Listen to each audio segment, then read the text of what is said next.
नमस्कार दोस्तों, मैं शिवरतन पांडे आपका पुनः स्वागत करता हूं महर्षि पाराशर एस्ट्रो ज्योतिष में।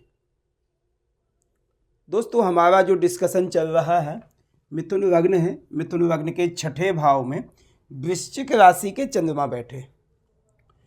देखिए, छठा भाव हमें किस चीज़ को रिप्रेजेंट करता है वो आज हम डिस्कशन करेंगे, और चंद्रमा छठे भाव में वृश्चिक राशि की क्या हमें रिप्रेजेंट करेंगे उसकी हम डिस्कशन करेंगे।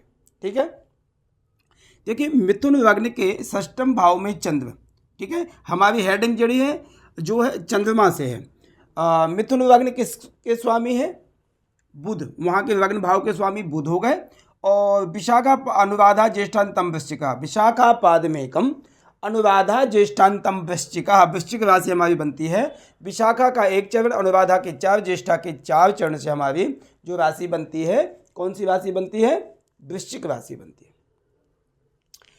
विशाखा के एक चरण के स्वामी हो गए बृहस्पति, अनुराधा के शनि, ज्येष्ठा के बुध हमारे नक्षत्र के स्वामी हो जाएंगे। यदि आप मुझसे कोई प्राइवेट डिस्कशन करना चाहते हैं, किसी तरह की कोई सलाह लेनी है, तो ये मेरा नंबर है 9814915030। इस नंबर पे आप मुझसे चैट कर सकते हैं, डिस्कशन मुझसे कर सकते हैं। आप मुझे व्हाट्सएप नंबर है मेरा, व्हाट्सएप में आप चैट करेंगे, मैं आपको जवाब दूंगा और उससे प्रोसेस हमारा चल पड़ेगा। देखिए, हमारी जो डिस्कशन है मिथुन का स्वामी बुध, बुध हमें देखना है। यहाँ का स्वामी कौन है? वृश्चिक राशि का स्वामी कौन है? चंद्रमा। वृश्चिक का स्वामी कौन है? मंगल। वहाँ पर बैठा कौन है? चंद्रमा। मंगल और चंद्रमा की अच्छी मित्रता है, अच्छी दोस्ती है। मगर वृश्चिक राशि का जो 8 अंक है वहाँ पर चंद्रमा नीच हो जाते हैं। चंद्रमा यहाँ पर नीच के हो जाते हैं। और स्टार्टिंग ये बात का ध्यान देना, विशाखा नक्षत्र में ज़्यादातर चतुर्थ चरण में चंद्रमा प्रॉपर नीच के होते हैं। मगर आप ये बात का ध्यान दीजिए कि एक चरण में क्या 4 घंटे में चंद्रमा नीच का होता है। उसके बाद अनुराधा ज्येष्ठा परेशान तो करेगा, मगर जैसे जैसे उसके अंश बढ़ते जाएंगे उसको वैसे वैसे उतना प्रभाव नहीं होता। मगर नीच तो कहेंगे कि वृश्चिक राशि में चंद्रमा हमारे नीच के होते हैं।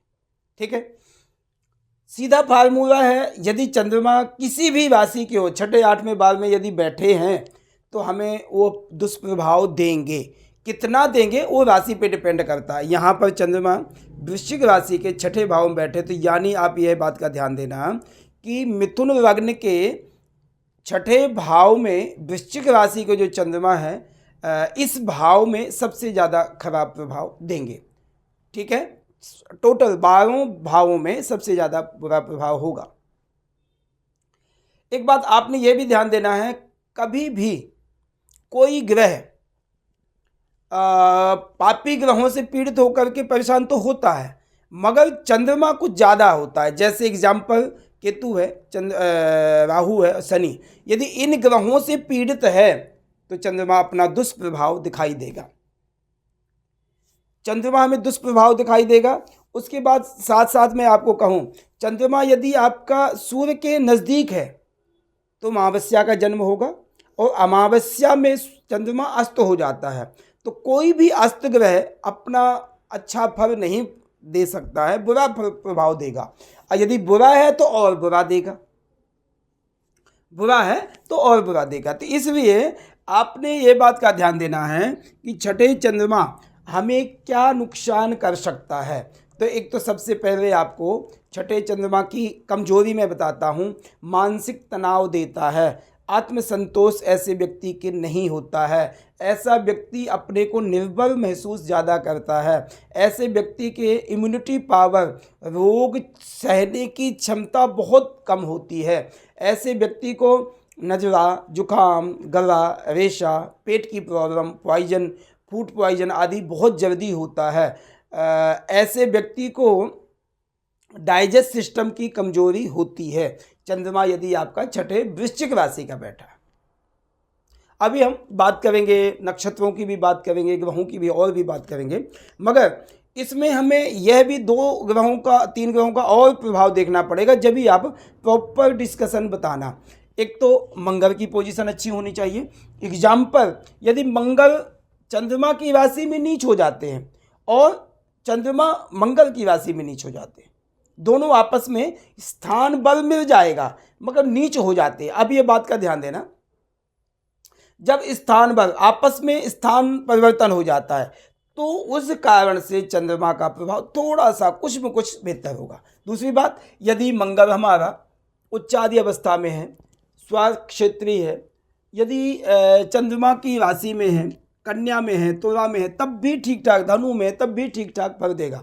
विशेषकर यदि मंगल हमारा उच्चादि अवस्था में है तो मानसिक तनाव आदि तो देगा, क्योंकि चंद्रमा ने ऑलरेडी देना। बाकी छठे भाव का जो नेचर खुद का है, जैसे कर्जा आदि की प्रॉब्लम, शत्रुओं से पीड़ित होना, क्या कहते हैं, बीमारियों आदि की प्रॉब्लम, जो स्पेशली पेट के नीचे, कमर के ऊपर आदि के जो बीमारियां आदि हैं, ये सब बीमारियां आपको मंगल प्रदान करेगा। नजला, जुखाम, गला, रेशा आदि की प्रॉब्लम जो है, पेट से संबंधित प्रॉब्लम, वो हमें चंद्रमा प्रदान करेगा। तो चंद्रमा ने हमें देनी है बीमारियां, मगर उस चीज़ को कंट्रोल करने वाला जो ग्रह है मंगल हमें कर सकता है। यदि हमारा मंगल अच्छी पोजीशन में उच्चादि अवस्था में बैठा है, स्वराशि बैठा है, या वृश्चिक में ही चंद्रमा मंगल बैठा है, वृश्चिक में यदि मंगल बैठा है, चंद्र मंगल की युति हो जाएगी। और उसके साथ साथ जो छठे भाव का दुष्प्रभाव है, जैसे दुश्मनों से पीड़ित रहना, ऐसा व्यक्ति दुश्मनों से बहुत डरेगा यदि मंगल की पोजीशन अच्छी नहीं है। ज़्यादातर नुकसान करे ना करे, मगर इनका आत्म शांति नहीं रहेगी, यार ये मेरा नुकसान कर देगा, मुझे ये कर देगा, मेंटली डिस्टर्बेंस ज़्यादा होगा। यदि चंद्रमा की राहु के साथ युति है तो ज़्यादातर आपकी ब्रेन की बीमारियाँ, ब्रेन से ज़्यादा प्रॉब्लम आएगी, आप स्ट्रगल बहुत करोगे, सोचोगे ज़्यादा, सोचने की शक्ति ज़्यादा हो जाती व्यक्ति की। ऐसा व्यक्ति कर्जाई भी होगा यदि मंगल अच्छा नहीं है तो। अब क्यों, द्वितीय भाव का स्वामी धन आदि से भी व्यक्ति परेशान रहता है, और धन भाव का स्वामी यदि छठे भाव में जाता है तो आप बात का ये ध्यान देना, दो चीज़ों में आपको हेल्थ की दिक्कत आपको होगी, कोर्ट कचहरी में भी आपका धन काफ़ी खर्च होगा। छठे भाव में चंद्रमा यदि बैठा है तो आप चंद्रमा को तो सॉलिड करना ही करना है, मगर मंगल की पोजीशन हमें देखनी है, मंगल को भी सॉलिड करना है। आप भगवान शिव की पूजा हमें चंद्रमा की भी करनी है, मगर हमें यदि हनुमान जी की पूजा करते हैं तो हमें आत्मबल प्रदान करेगा। हमें यहाँ पर चंद्रमा आत्मबल बिल्कुल भी नहीं दे रहा है, हमें हमारे मानसिक तनाव आदि दिक्कतें ज़्यादा होंगी, आप किसी पे विश्वास नहीं करोगे, पति पत्नी के रिलेशन में दिक्कत आपके आएगी, आपके जीवन में चिंताएं ज़्यादा होगी, आप चिंतन ज़्यादा करोगे। ज़्यादातर बात का ध्यान देना, जहाँ पर आपके जिस भाव में चंद्रमा बैठा है आप उन बातों को हर समय चिंतन करते हैं। एग्जाम्पल मैं कहता हूँ कि मेरे यदि पंचम भाव बैठा तो मैं अपनी संतान के विषय में हर समय सोचता हूँ। यदि आपके छठे भाव में बैठा तो आपके दिमाग में दो चीज़ें पक्की होंगी, एक गुप्त शत्रुओं से पीड़ित रहोगे, आप हो तो ठीक है, नहीं होगे तब भी आप चिंतन करोगे। दूसरी बात, रोग भाव से, रोग आदि बीमारियां आदि आपके लिए परेशान करेंगी भी, और आपकी आदत भी बन जाएगी कि यार मुझे ये बीमारी ना हो जाए, मैं ऐसा पागल ना हो जाऊं, मैं स्ट्रेस में ना आ जाऊं, मेरे ये ना हो, ऐसी चीज़ें आपको कमी आएंगी। छठे भाव से हम मामा पक्ष का विचार करते हैं, माता का विचार करते हैं, माता का चंद्रमा से विचार करते हैं, छठे भाव से माता के भाइयों का विचार करते हैं। क्यों, चतुर्थ भाव से माता का, उससे तीसरे भाई का, ठीक है। जैसे अब लग्न भाव तीसरे आपका भाई हो गया, उसी प्रकार से लग्न से ये चतुर्थ भाव जो हो गया कि माता का लग्न ही है, तो वहाँ से तीसरे भाई मामा पक्ष का विचार करते हैं। मातृ पक्ष में भी आपकी दिक्कतें होंगी, आपका विचार नहीं मिलेंगे, मातृ पक्ष में आपको दिक्कतें आनी हैं। माता के स्वास्थ्य में भी दिक्कत आएंगी। आपके दो पक्ष के लिए आपको एक तो धन जो खर्च होगा, बीमारियों से ग्रसित रहोगे, दूसरा आपका धन जो खर्च होगा माता के स्वास्थ्य के विषय में भी आपको चिंतन करना पड़ेगा, ध्यान देना पड़ेगा। ऐसे व्यक्ति को मैं उपाय अवश्य आज बताऊंगा, वैसे बीच में अभी नहीं बता रहा हूँ काफ़ी दिनों में, मगर मैं अवश्य बताऊंगा आपको उपाय। देखिए, चंद्रमा नीच अवस्था में है। अभी हम ये देखें कि सबसे पहले हम नक्षत्रों की बात करें। विशाखा नक्षत्र में यदि चंद्रमा प्रॉपर नीच के होते हैं, मगर चंद्रमा जो है राशि यदि परिवर्तन करना 2.25 दिन में, नक्षत्र परिवर्तन करना है तो ये समझ लीजिए कि लगभग 12 घंटा में, 24 घंटे के आसपास, और यदि चरण परिवर्तन करना तो लगभग 6 घंटे का हाईएस्ट होता है उसका पीरियड। तो चंद्रमा यदि विशाखा नक्षत्र में है, चौथे चरण में होंगे, तो वहाँ के स्वामी बृहस्पति, यदि बृहस्पति आपके अच्छे हैं तो चंद्रमा का ज़्यादा दुष्प्रभाव आपके जीवन में नहीं आएगा। बृहस्पति इस चार्ट में धर्म के स्वामी हैं और सप्तम के स्वामी हैं। यदि चंद्रमा के साथ साथ बृहस्पति स्ट्रॉन्ग है तो चंद्रमा को स्ट्रॉन्गनेस मिलेगी, चंद्रमा को बल मिलेगा, इतना बुरा प्रभाव नहीं होगा। नहीं आपके पति पत्नी के संबंध भी बिगाड़ करेंगे, माता के स्वास्थ्य को खराब करेगा, आपका खुद का स्वास्थ्य भी अच्छा नहीं रहेगा, आपका धन भी व्यय होगा। इसके लिए जो हमें आत्म सुख की बात की, मैंने मेंटल डिस्टर्बेंस की बात की, उसके लिए हमें बुध का भी रिप्रेजेंट बहुत ध्यान देना है। बुध की पोजीशन हमें बहुत ज़्यादा ध्यान देनी चाहिए। यदि बुध हमारा अच्छा है, अपने अच्छे नक्षत्र में बैठा है, मित्र के नक्षत्र में बैठा है, तो उसमें क्या आपको बेनिफिट होगा कि यदि हम क्या लग्न से क्या देखते हैं, सुख दुख आदि का विचार करते, स्वास्थ्य का विचार करते, आत्मबल का विचार करते, इम्यूनिटी पावर विचार करते। यदि बुध अच्छा है तो आपके नीच अवस्था में जो चंद्रमा बैठे हैं वृश्चिक राशि के, उतना बुरा प्रभाव नहीं होगा। नहीं, ऐसा व्यक्ति बिल्कुल मेंटली डिस्टर्ब हो जाता है, मेंटली पागल हो जाता है, ज़्यादातर बार बार उसी की दिमाग दवाइयाँ लगती है ऐसे व्यक्ति को। ठीक है, तो जब भी हमें किसी को डिस्कशन करना, हमें समझाना बताना, किसी का चार्ट देखना है, तो चंद्रमा नीच अवस्था में कह के तुरंत नहीं आपने कहना, उसमें बृहस्पति को, यदि अनुराधा विशाखा नक्षत्र में तो बृहस्पति को देखना है, और लग्न भाव के स्वामी बुध को भी हमें पोजीशन देखनी, एक नज़र देख लेनी, फिर आपने प्रोटेक्शन करनी।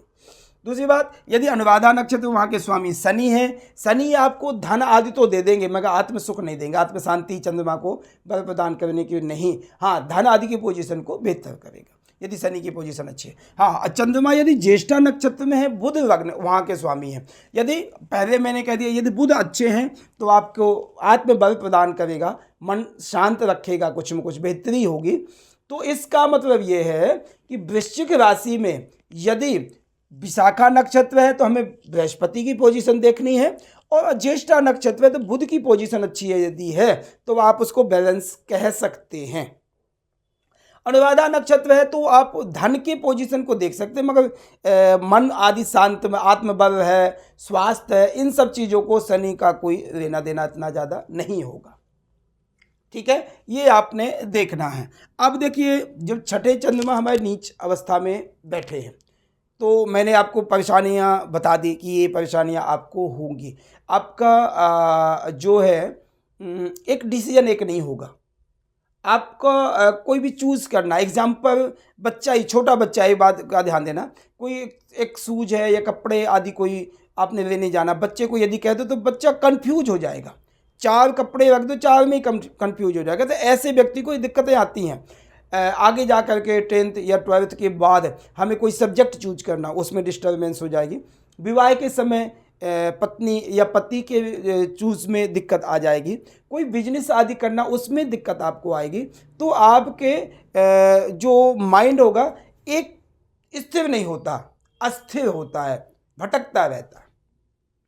आप अभी यहाँ सोच रहे हैं, आपका तुरंत दिमाग 1 सेकंड में ही बम्बई पहुँच गया, कलकत्ता। ऐसे दिमाग हमारा भगता है। ऐसे व्यक्ति का एक बात का और मैं बात का ध्यान दूँ, चाहे यार दोस्त हो, पुत्र है, मित्र है, भाई, कोई भी है, ऐसे व्यक्ति का बहुत ज़्यादा स्थिरता नहीं होती। एक बारी में एक बार व्यक्ति कहेगा ही नहीं, अभी कुछ कह देगा, थोड़ी बाद में कुछ कह देगा, पकड़ भी जाएगा। तो इन सब चीज़ों में थोड़ी कमियां होती है। उसके लिए हमें बुध और बृहस्पति आदि की पोजीशन देखनी पड़ेगी। उसके साथ साथ हमें मंगल की पोजीशन देखनी है। यदि मंगल हमारा अच्छा है तो आत्मबल आदि के प्रदान होगा। अब हम इसका उपाय देख लें। उपाय देखिए क्या है। सबसे पहले आपको नित्य प्रति हनुमान चालीसा का पाठ करना, मंगल शनिवार को सुंदरकांड का पाठ करना सबसे बेस्ट है। प्रदोष व्रत करना चाहिए ऐसे व्यक्ति को। ओम नमः शिवाय का जाप करना चाहिए या मृत्युंजय मंत्र का जाप करना चाहिए, और ज़्यादातर भगवान शिव की भक्ति करनी चाहिए, और भगवान शिव को बिल्वपत्र अवश्य चढ़ाना चाहिए। 108, जैसे कोई आपका जन्मदिन है या श्रावण महीना है, शिवरात्रि है, सोमवार है, कभी भी है, तो 108 बिल्वपत्री में एक पत्ते में ओम, एक में नमः, एक में शिवाय लिख करके ऐसे पत्र भगवान शिव को अर्पण करो और अपनी वेदना, आपको जो परेशानी है वो भगवान से प्रार्थना करो, वो आपकी अवश्य पूर्ण होगी। और विशेषकर आपका जो इष्ट देवता भगवान शिव को मानिए तो आपको आयु आदि की भी कमी नहीं आगे। नहीं, चंद्रमा जो है हाँ, एक और पॉइंट आपको मैं बता दूं, यदि आपका चंद्रमा एग्जाम्पल, यदि ये मेल का चार्ट है, मेल का चंद्रमा यदि नीच का है तो कभी भी हमें चार्ट यदि मैचिंग करनी है, मिलाना है, तो फीमेल का भी चंद्रमा नीच नहीं होना चाहिए, सीधी बात है। यदि दोनों का चंद्रमा अच्छा नहीं होगा तो सारी जिंदगी स्ट्रेस रहेगी। दोनों यदि स्ट्रेस रहेंगे तो दिमाग की परेशानी रहेगी। कभी कभी ऐसा होता है यदि घर में कोई लड़ाई झगड़ा हो गया या कुछ भी हो गया, तो जब दोनों ही इतने स्ट्रेस में हो जाएंगे, गुस्से में हो जाएंगे, तो कभी कभी आत्महानि करने की सोचते हैं। आत्महानि यानी अपने जी जान देने की कोशिश करते। तो इसलिए हमें यह सोचना चाहिए कि एक साथ के दोनों के चंद्रमा, पति पत्नी के चंद्रमा दोनों की नीच नहीं होने चाहिए जब भी हमें, क्योंकि यदि हम ऐसे मैच करेंगे, विशाखा नक्षत्र दोनों के एक है तो सेम 31 गुण या 28 गुण मिल जाएंगे, ज़्यादा गुण मिलते। मगर आप उन गुणों को नहीं जाना है, हमें चंद्रमा की पोजीशन देखनी है, उसके बाद आपने मैच करना है।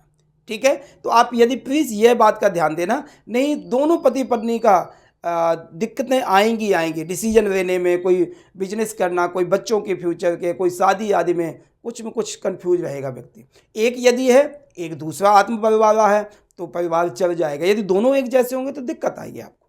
ठीक है, तो प्लीज़ आप इसको देखिए। छठे चंद्रमा का जो मैंने फल बताया है, आप डिस्कशन करिए, सोचिए, विचारिए, और यदि आपको ये फल आपके साथ में अच्छा मैच कर रहा था, प्लीज़ मुझे चैट करके बताइए, तो मुझे भी आत्मबल प्रदान करेगा कि मैं हाँ अच्छे रास्ते पर चल रहा हूँ और अच्छी ज्ञान बांटने की कोशिश कर रहा हूँ।